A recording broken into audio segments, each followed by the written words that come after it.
Hundreds of entrepreneurs battle to be on Money Hunt. I'm Sarah Picard with Millennium Healthcare Group. My business plan calls for $3.5 million, which will target advertising. I'm the CEO of Cell USA, a virtual instrumentation company. My business plan calls for an additional funding of $700,000 for marketing of the product. I'm Peter Sturman from Senior Care Review. My business plan calls for $1.75 million to be used to implement an aggressive... We're a digital communications agency servicing the healthcare industry, delivering material online via the internet. Our business plan calls for $2 million in funding. Only two will make our show, and only one will win time with our Money Hunt Mentor. Stay tuned.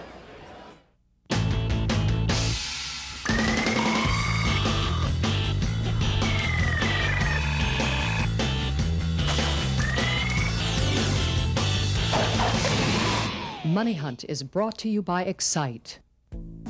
Money Hunt is also made possible by Register.com, a first step for businesses and individuals starting their presence on the internet.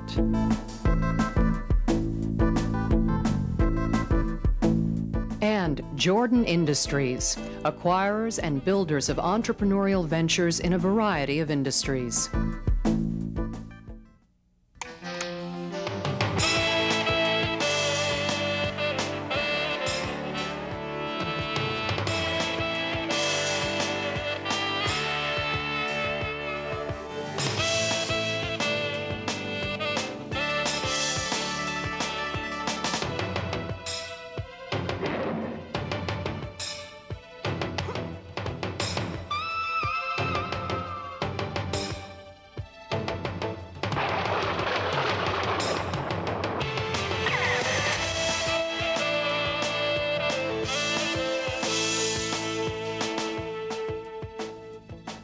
Welcome to Money Hunt. I'm Miles Spencer. Being a successful entrepreneur means being able to step it up to the next level.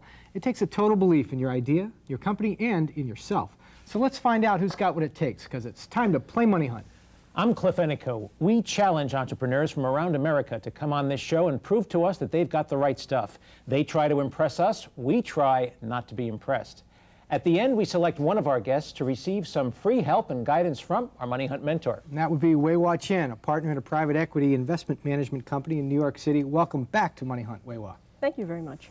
Our theme for the show is healthcare services. What are you looking for from these entrepreneurs? Well, healthcare is a great, huge field, and I think that you've got to have people who understand how it's growing, where it's growing, and what it takes to succeed there. Great. Okay, let's get started. Our first guest we met at a live audition at the Early Stage East Venture Fair in Delaware. Sarah Picard is backstage right now with Money Hunt's Margot Lee. Margot?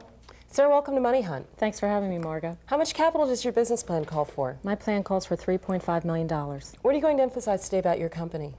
Just the importance of the service and the value added that it'll offer, and the large audience out there that's interested in purchasing these services. Sarah, the door's open for you. Good Thanks. luck with your pitch on Money Hunt. Thanks very much. Sarah Picard is president and CEO of Millennium Healthcare Group in Harleyville, Pennsylvania. Her company develops and markets benefits and networks for alternative care, such as chiropractic, massage therapy, and acupuncture. Sarah, welcome to Money Hunt. Thanks, Cliff. It's good to be here. Good. We hope we won't puncture your business plan here on the show. Okay. Okay. A little bit of history first. Tell us where you got the idea for this company. Well, I spent over 15 years in the health insurance industry with two of the premier healthcare providers in Philadelphia, Aetna US Healthcare and Independence Blue Cross. Many times I'd be at a customer point of sale, and I'd hear oftentimes, why doesn't your plan cover acupuncture, massage therapy, chiropractic care? I've heard it so often that I said, you know, there's something more to this. I need to pursue it a bit further. Sarah, to try to get out to our audience exactly what this is, would it be accurate to say that this is a preferred provider organization, a PPO of alternative healthcare providers? Is that accurate? Basically, it would be a network-driven alternative healthcare insurance policy. It is a capitated model. Okay, so it's an insurance product, basically, correct, that people would buy, and you sell this as a corporate employee benefit to folks. Well, we would also sell it direct to the consumer, and that's pretty much Millennium's forte. But you're limited to a certain a network of providers, basically. Correct. I got you. And by capitated model, you mean it's based on the number of heads, head count within the group. Am I right about that? Well, you as a consumer, if you purchase a Millennium program, you would select one of the network providers in the Millennium network, assign yourself to the massage therapist or acupuncturist. We then, Millennium, would pay that practitioner a rate per month for your services, whether you go or not. And then as a consumer, when you utilize the program, you would pay that practitioner a copay. And the money comes from selling the policies, basically. Correct. Okay. One of your strategies is direct access program. Tell us about, more about direct access and how you expect it to enable Millennium to capture market share. Well, the direct access program will enable consumers to go direct to alternative healthcare therapists. Whether you're seeking acupuncture, massage therapy, chiropractic care, you have the freedom to go to any of those network practitioners within our network. Can you tell us what other insurance companies are doing about this, providers of health care? There are other insurers in the market that I'm aware of. They're only offering the program at a discount network type of program, where they'll provide their members discounts to alternative healthcare therapists. What are we talking about here? We're talking about primarily, first off, chiropractic, massage therapy, but also some holistic and preventative nutraceuticals as well? Correct. We are going to offer on www.buyholistic.com discounts off of vitamin supplements and herb supplements as well. Okay. Why should anybody come to that as opposed to go to their local food, their nutrition and health food store? Well, we're currently negotiating with some of the major manufacturers in the United States for a direct discount offering a strategic affinity partnership. program, Correct. if you will. It's a value-added program that will enhance Sarah, our let's product. talk about this. You're actually selling nutraceuticals, or like things like vitamin supplements, ginkgo biloba, that's sort of like the generic name for them. You're actually selling these on the website and offering guidance and advice on alternative healthcare on your internet sites. Isn't that really a totally different business model, though, than what I still call the preferred provider organization, the insurance product? Well, we believe it's an enhancement to the basic product. Not only are we paying for services, 10 services per year for you to go to any of the practitioners within our network, but we're also adding value to the product, and that is offering discounts to supplemental vitamin products and herbs. Where does traditional healthcare end and alternative kick in in terms of your definition? And what I'm barking at here is how big's the market on the alternative? Well, there is $27 billion in 1988 that was spent out of pocket by the general consumer for alternative health care. That's relatively 1998, old. There we go. excuse me. Fine, thanks. For alternative healthcare therapies. That's a considerable amount of money. We also see on the health insurance side how much of a demand there is for it. However, health insurers are not interested in paying for these services, and therefore that's the niche for Millennium. Sarah, you're not currently affiliated with one of the major insurance companies, am I right about that? That's correct. Isn't that a real handicap, though, when you're trying to sell, especially to the corporations or so? Don't they want to buy from people whose names they recognize? Well, that's where our model is unique to some of our competitors. We've decided to go direct to the consumer because obviously that's where the money is being spent out of pocket. And we believe that the way our product is currently priced, it's very cost effective and affordable for the general consumer. Can you talk a little bit about the pricing and how you see your revenues growing? Because you have a model here that's going to grow very quickly. Correct. We have 3 models that are available to the consumer. We also have a model that will address the self-insured large employer group. We're seeing a wave that many of the large employers are moving away from the insurance plan and administering their benefits on their own. So we'll offer our benefit as a voluntary benefit with payroll deduction and so forth. Sarah, your plan says that one of your major strategies is to reach the corporations through benefit brokers. These are people who actually sell benefit programs to corporations. Don't they ask for some kind of exclusivity in return? No, we believe that'll deter our growth opportunity in this area. So we've agreed to utilize the brokers as a strategic partner in marketing this. So I won't have to staff up with sales and marketing. Sarah, let's talk about management and money section. Your business plan calls for some capital, Sarah. How much and what would you use it for? $3.5 million, and we will focus primarily on the advertising since it is a direct marketing sale, and staffing. Let's talk about management. What disciplines would you add to your team with additional funding? We would target, obviously, a chief financial officer to make sure that the premium dollars are where they need to be and continue to be as we grow. And obviously the vice president of marketing and sales for the advertising campaign. Sarah, what prevents any of the major insurance companies from getting into this space? Once alternative care and wellness become more buzzwords than they are today, what's to prevent some big players from getting into this game?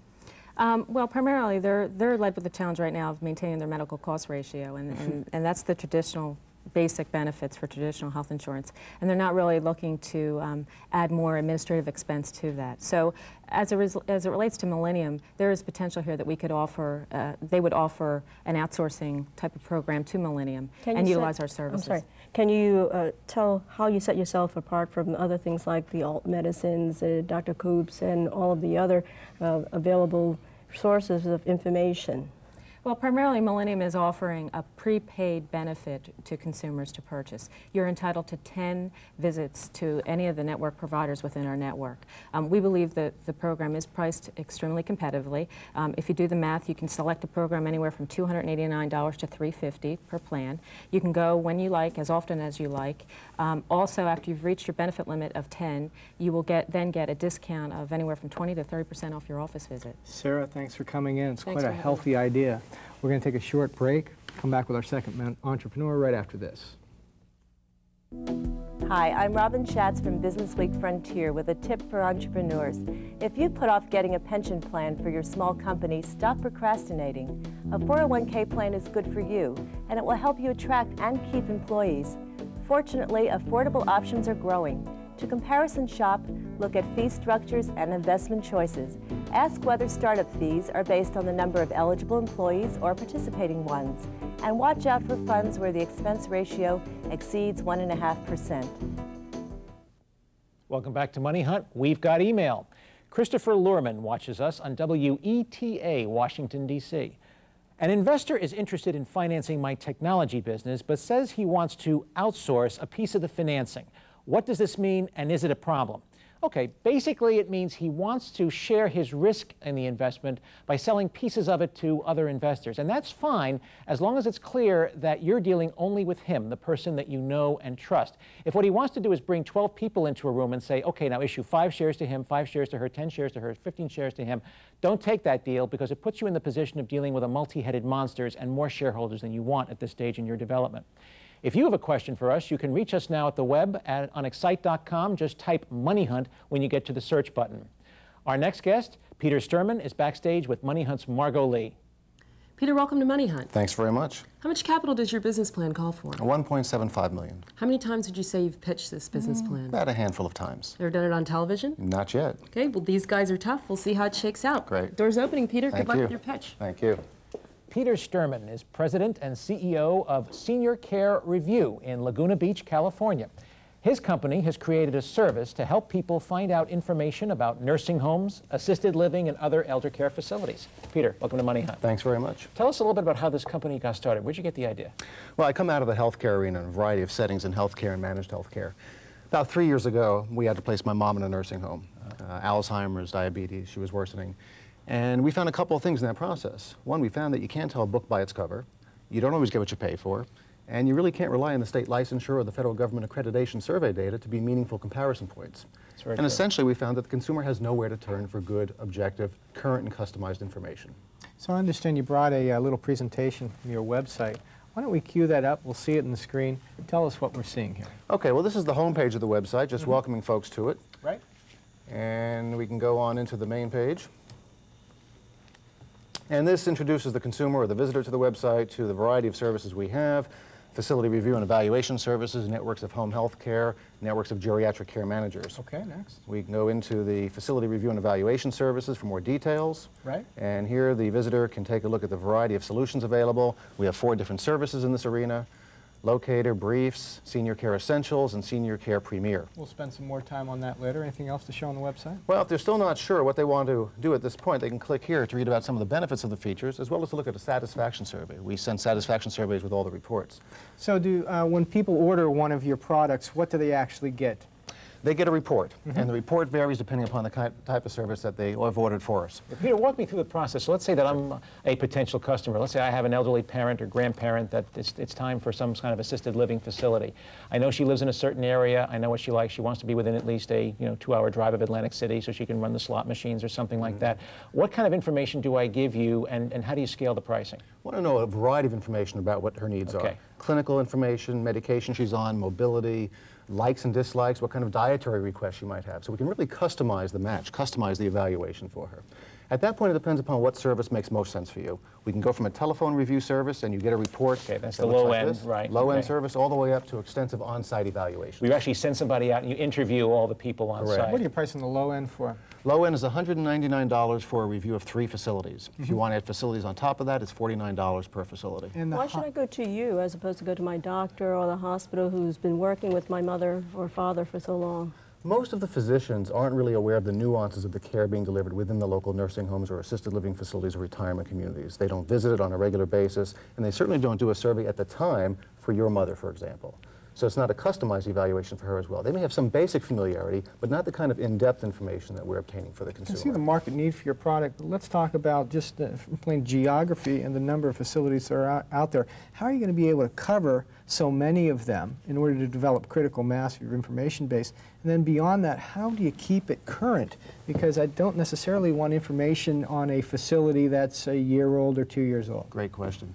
You have to remember that this is done at the time our services are retained by the consumer. So we're not giving the consumer a database, a repository of information on reviews already conducted. We're doing it now for your mother's particular needs. So it's a current information. Peter, playing devil's advocate for a second, if I run a second or third rate nursing home and your person comes in and says, hi, I'm from Senior Care Review, you want to spend some time with me, why do I even have to talk to you? Well, you don't have to talk to us.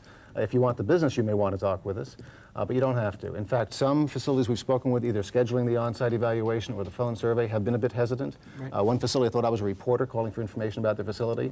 Often they think that we're a competitor shopping around for some competitive information. It also begs the question on the other side. Your revenue model is to get the fees from the buyer.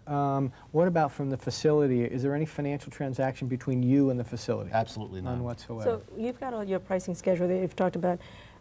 How can people pay for it? Because for some people it's going to be an expensive price. Are insurance companies willing to pay for it? What are some of the other networks that you've built into your product? Thanks for asking. In addition to our direct-to-retail marketing, we're also developing alliances with offline distribution or referral channels, most notably long-term care insurance companies, dependent care companies, and employee assistance programs, where either the long-term care insurer will pay for it out of their benefit plan, and we're finalizing an agreement right now, or the dependent care companies and their clients, the employers, will pay for it either on a capitated or on a fee-for-service model. This is a very critical research project. In terms of cost, what do folks expect normally to spend on doing this type of research? Well, most folks will take time off of work. Right. It can be a week, 2 weeks or longer, especially if they're in a different part of the country, having to travel to go to those facilities. So that's a time issue and a cost issue. They're going to save on unnecessary expenses having to fly back to New York from California or wherever they might be. Right. Peter, Consumer Reports, Consumer Union, the various non-for-profit rating agencies, are they in this space at all? Not that I've seen. No. Yeah, this makes me think of parents taking their seniors to colleges to look for the right college. Better example. And you're spending 4 years in college, and you're going to spend lots of money in college. And there are now consultants, a lot of individual consultants that provide this kind of information. They go and say, here's the person, here's the right matchup. But there are a lot of little individual consultants. What's to stop a lot of little individual consultants doing your business? That could occur. Right now we are first to market. We're the only ones doing anything quite like this. There are geriatric care managers in pockets around the country doing their own unique things, but no one is doing it on a national, consistent, structured, and formalized basis. Let's talk about management and money. Your business plan calls for some capital. How much? What would you use it for? $1.75 million, using it to fund operating expenses, and most importantly, a fairly aggressive marketing and advertising campaign. Because virtually all your customers, Peter, am I right, come from the consumer end, so that really requires that you really launch a mass market campaign. Is there any way you could develop strategic alliances or something where you could share some of that expense? Already in process. In fact, we've just finalized several online alliances with already existing senior sites that are already spending the money for the ad banners. Beautiful. With additional funds, what other management disciplines would you bring on to add to Mostly your team? support staff at this point. Our management that we already have is network development oversight, me overseeing the entire company, and VP of strategic planning and finance. Let's talk about leveraging the brand. You're establishing these relationships. Are there other products and services you can sell to the same community? And that's exactly what we're doing at this point in time. We're just launching a new on-site evaluation service as a step down from the most extensive one.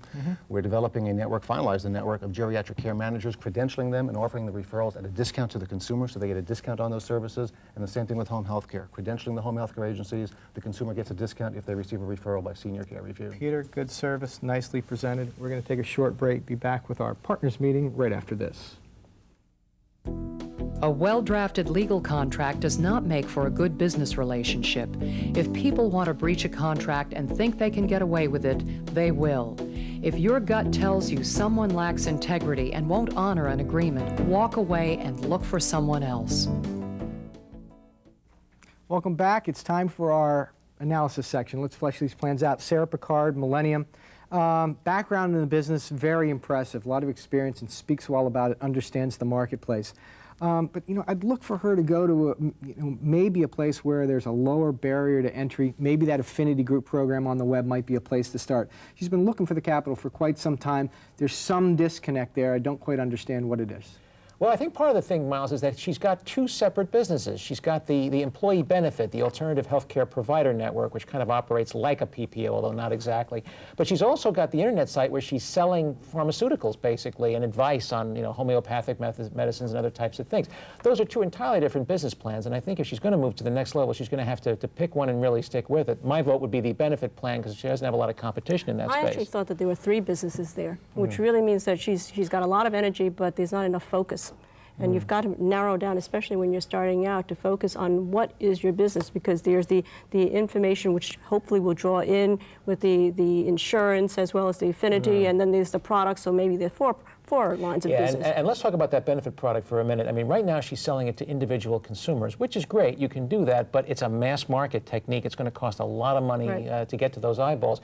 If she really wants to get the corporate market, there are 2 things she needs to think about. I think she needs to go to a direct sales force, because that's how corporations buy things. They don't buy things from direct mail pieces and some of the other retail things she's doing. She also has to hook up with a major insurance company or somebody whose name corporations are going to recognize. Cliff, you're all wet. I think you're thinking too big. I think basically if you look at the fact that the consumers are out there paying for this nutraceuticals and alternative health care out of their own pockets right now, hardly caring whether they're covered by their insurance coverage. Sooner or later, there's going to be a connection made, and I think the low barrier entry way for her to get started, at least, is the web. Now, of course, you've got to build a brand that takes a significant amount of money, but at this point, she's got to get a spark going. It's crucial, and I'd say lowest barrier to entry is on the web. Obviously, I disagree. I think it's too much for any startup company, even one with Sarah's formidable talents, to achieve. Let's move on to our second, which was Peter Sturman from Senior Care Review. Cliff, why don't you start with that? Okay, great. Well, first of all, demographics entirely in his favor. An aging population, people who are too busy to care for elderly parents and grandparents, it's all moving his way. Not a lot of competition in his space. People need information about quality nursing home and assisted living facilities. Only issue he has to face, and I think he pointed it out himself, is that there's no barriers to entry here. I can see a lot of elder care law firms, for example, getting into this space and really providing him with some decent competition. He does have a range of services, though, and if he builds his brand quickly and gets big fast, I think he has a shot at some big money. Here, I think brand is important, and then the connection also with the insurance companies is critical, because that's going to spread his brand name even more so, and his competition will be cut out, because if you're not accepted by the insurance companies, why would somebody go to you? This is where being first is really critical. Exactly, and first mover status, that's crucially important. One of the things I caught up for, it sounded like not a scalable business, because he was doing a one-off survey on every single person that came through the door. So to take your example in a college review, you can get the details on any individual college, and it's updated once a year, once every 6 months, and that's plenty. He's doing it every single time. Now, the quality of the information is great, but it's not necessarily a scalable business. However, at this point, his margins are pretty solid. But those are things that he could work on, because what he can decide is that here's the date, last update on a particular facility. And maybe there's an upsell there if you want the basic information that was updated 6 months ago. Here it is. Here's your price. Additional price, you can get a direct phone survey for some more money. 2 interesting companies. I really like them both. Weiwa, the rules are you got to pick one of them to give some of your time to. Which one's it going to be, Sarah or Peter? They are both in very good spaces. The alternative medicine, the nutraceuticals, holistic medicine is a great, great place. And senior care is also one that I think is going to be explosive too, because sooner or later we don't get younger. Ever the diplomat, but that's right. It's time to pick. I will choose to spend some time with Peter and see whether I can help him with his model. Great. Let's get some reactions from Margot Lee backstage. Sarah, consumers have really bought into alternative healthcare products and services. How long before they do that with alternative healthcare coverage? I believe the time is now, and if Millennium will succeed, it'll be in 1999, in the year 2000. Peter, true entrepreneur fashion, you've turned a difficult situation into a really strong and viable business. Thank you. Thanks very much. Okay, I'm sure you'll have a great time discussing all of the future plans with your business with Wei Hua Chen. Here's her business card, Thanks, all of her contact information. Let us know how it turns out. Appreciate it. Thanks very much. Miles? Thanks, Margot. If you haven't figured it out by now, Money Hunt's all about learning to be a better entrepreneur. Big piece of that is Wei Hua Chen. Wei Hua, thanks for coming back and being our mentor again today. One last question. What makes a great entrepreneur? Well, I've always believed that you've got to have vision, you've got to have tenacity, stick-to-itness, and be able to execute. Then finally, it's the 3 R's that a lot of people forget about. It's the basics. You've got to be realistic, you've got to be responsive, and then awfully resourceful. Great, thanks. Great. So you think this is easy? Pitching your business plan before a very resourceful team of experts while a nationwide TV audience looks on? Think again. If you think you're one of those great entrepreneurs that Wei Wa spoke about, get in touch with us through our online audition, and maybe we'll be seeing you on Money Hunt. Starting or growing your own business? Miles and Cliff have 27 rules to help you succeed. Based on actual events from our Money Hunt guests, this book is full of timeless stories and valuable lessons for today's entrepreneur. Purchase your copy by calling 1-800-925-0745. For $25 plus $3 shipping and handling, Money Hunt's 27 rules are also available at bookstores nationwide or by ordering from our website at www.moneyhunt.com.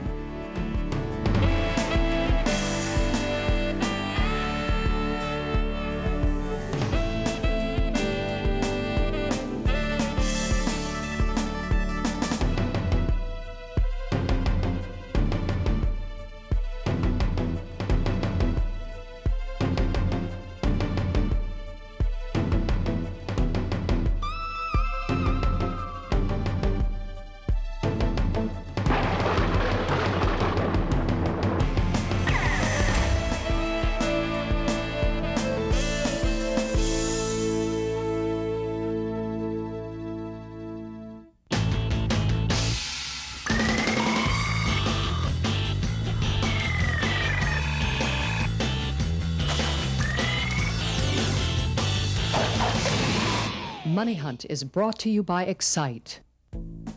Money Hunt is also made possible by register.com, a first step for businesses and individuals starting their presence on the internet.